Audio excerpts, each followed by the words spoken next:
नमस्कार दोस्तों।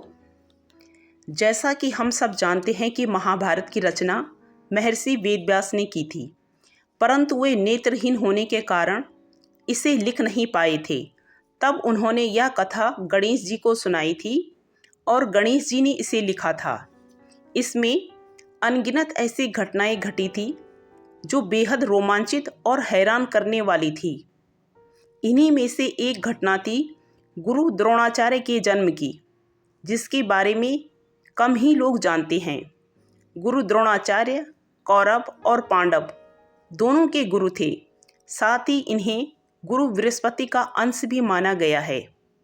इनका जन्म कैसे हुआ, यह बेहद अद्भुत बात थी। आज के भौतिक संसार में रहने वाले व्यक्ति यह सोचते हैं कि टेस्ट ट्यूब बेबी का आविष्कार अभी हुआ है, पर वास्तव में गुरु द्रोणाचार्य को पुराणों के अनुसार प्रथम टेस्ट ट्यूब बेबी माना गया है। गुरु द्रोणाचार्य ऋषि भारद्वाज के पुत्र थे।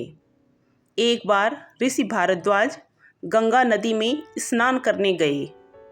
वहाँ उन्होंने घृताची नामक एक बेहद खूबसूरत अप्सरा को गंगा नदी से स्नान करके बाहर आते देखा, जिसे देखकर वे कामातुर हो उठे और उनका इजैकुलेशन हो गया, जिसे उन्होंने एक पत्ते की सहायता से बड़ी सावधानी से एक मिट्टी के घड़े में रख दिया, क्योंकि इससे एक बेहद ओजस्वी पुत्र की प्राप्ति हो सकती थी।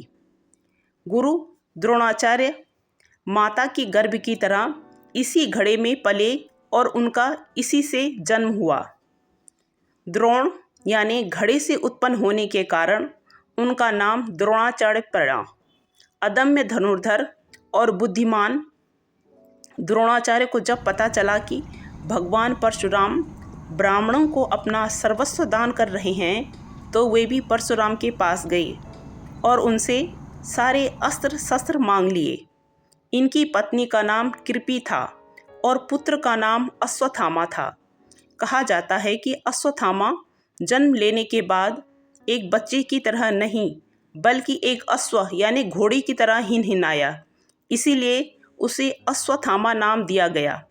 द्रोणाचार्य के बाद कौरव भी घड़े से उत्पन्न हुए थे, जब गांधारी ने मांस के टुकड़ों को घड़े में रखा था और वहीं से कौरवों ने जन्म लिया था।